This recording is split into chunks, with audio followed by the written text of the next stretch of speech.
Bonsoir les amis, c'est toujours l'équipe Villes Nanotech. Alors aujourd'hui, je vais vous parler de la notion d'association au niveau d'une base de données relationnelle et pourquoi pas au niveau d'une base de données MySQL. Mais qu'est-ce qu'une relation? Une relation ou association, je voudrais dire, est une représentation d'une liaison logique entre plusieurs entités.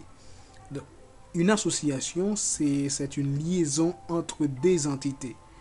Donc, je vais vous montrer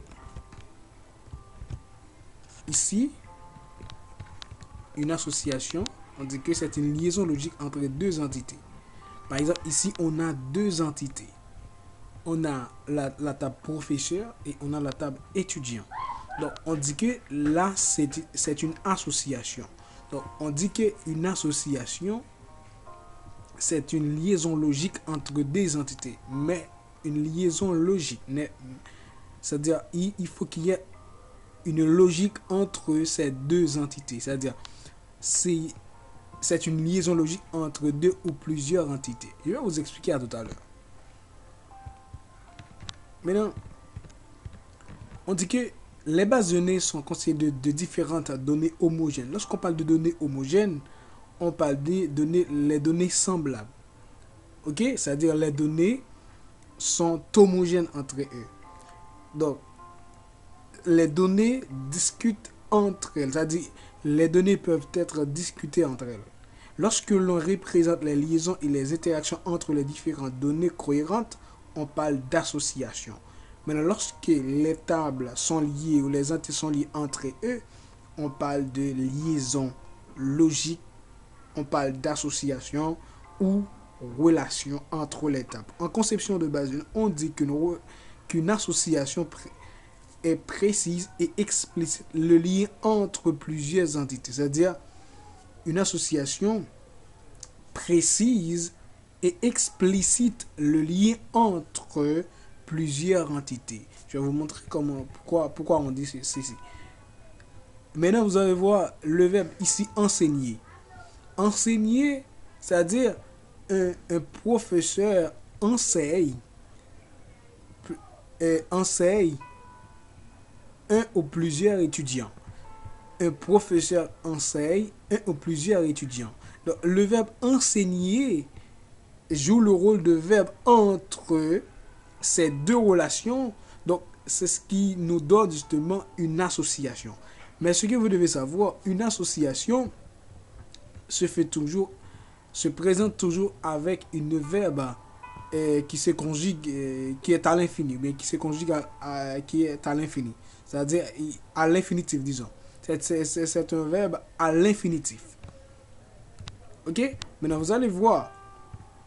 Donc, on dit que c'est pourquoi on dit que c'est le lien explicite et c'est un lien qui précise et explique le lien entre plusieurs entités. Ok, une association précise et explicite le lien entre plusieurs entités. Donc, une association se fait entre deux entités minimum. C'est-à-dire, il faut qu'il y ait deux entités pour qu'il y ait relation. Mais il n'y a pas de maximum. Maintenant, la notion de cardinalité. On dit cardinalité ou multiplicité. Dans les relations, dans les schémas relationnels, on peut dire schéma ou base de données. Ok? Notre prise, il faut dire schéma ou bien base de données. Maintenant, on peut dire schéma ou base de données. Donc, on dit que dans les schémas relationnels, en modélisation des données, c'est à compter le nombre minimum et maximum. Donc, la cardinalité, c'est à compter le nombre minimum et maximum de possibilités que chaque classe contient dans la relation liant deux ou plusieurs objets. On peut dire objets ou aussi les tables sont des objets, les schémas sont des objets, les entités sont des objets. On peut dire cela permet d'expliquer le lien entre plusieurs objets. Mais la cardinalité lui-même nous donne la possibilité de compter le nombre minimum et maximum de possibilités. Vous allez voir ça. Les cardinalités sont des caractères. Donc, les cardinalités sont représentées avec ces trois éléments-là. 0, 1, n. 0, c'est aucun. 1, une ou un. N, plusieurs. Qui fonctionne, n peut se remplacer aussi par star. Qui fonctionne par couple et qui sont présents de chaque côté d'une association. Voici les cardinalités qui sont possibles. On a 0, 1, au minimum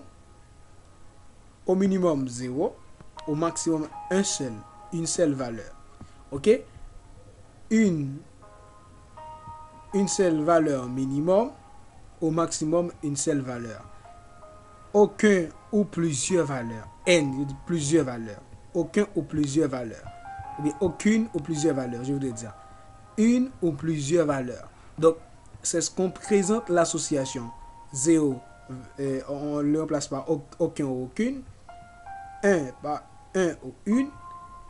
N, plusieurs, on peut mettre ici star, c'est-à-dire le signe star. Par exemple, ici, on va voir la possibilité qui se trouve entre ces deux entités ou bien ces deux objets-là ou bien ces deux tables.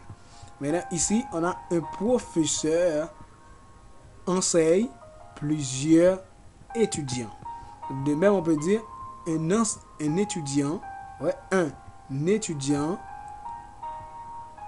enseigne par plusieurs professeurs. Voilà, c'est comme ça qu'on doit constituer justement l'association. L'association se fait par une verbe et il faut qu'il y ait les cardinalités qui expliquent les possibilités des occurrences, c'est-à-dire les possibilités entre ces deux tables. Un, c'est-à-dire un professeur enseigne plusieurs étudiants. Et si on veut faire pour la partie étudiant, on dit un étudiant, ok, est enseigné par un ou plusieurs professeurs. Ok? Un étudiant est enseigné par plusieurs professeurs. Donc c'est comme ça qu'on doit constituer l'association. Mais si on met ici 0, on peut dire aucun professeur n'enseigne, ok, mais ça, il n'y a pas une logique là.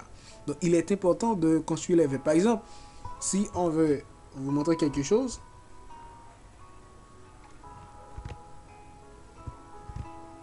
ok, par exemple, ici, on peut faire de même pour dire que, je vais faire un exemple ici. Ici, on peut dire ici, par exemple, vous allez voir ça. Ici, on peut mettre, par exemple,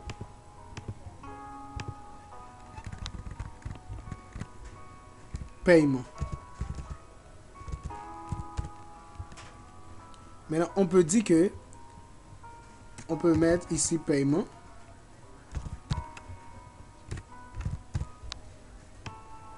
Ok, ici on enlève ça, on peut mettre code étudiant.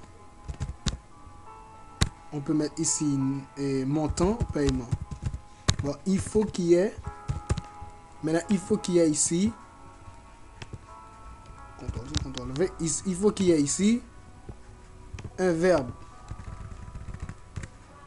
payer. Ok, si on met ce verbe là, on peut dire ici il faut qu'il y ait une relation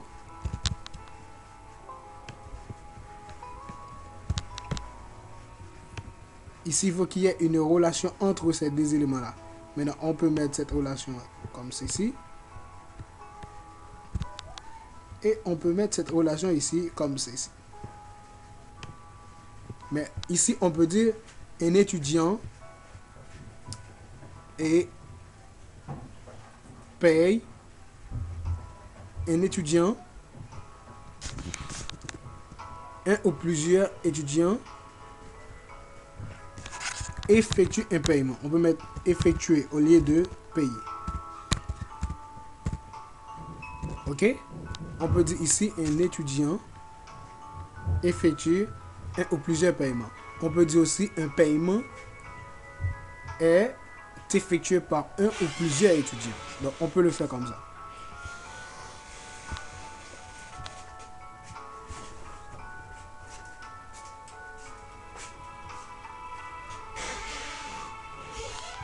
Voilà, maintenant, qu'est-ce qu'on doit faire? On doit mettre ici, par exemple, il faut mettre ici 1, N,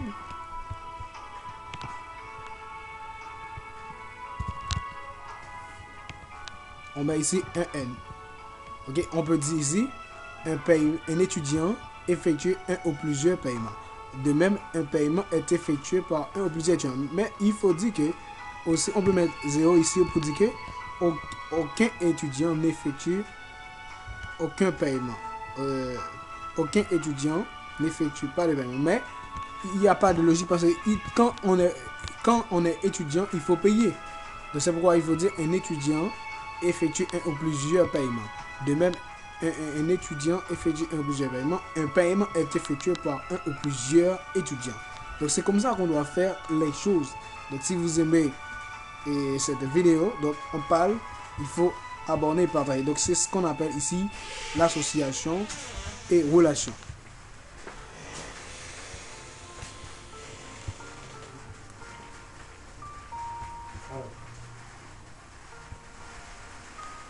Ah, un exemple.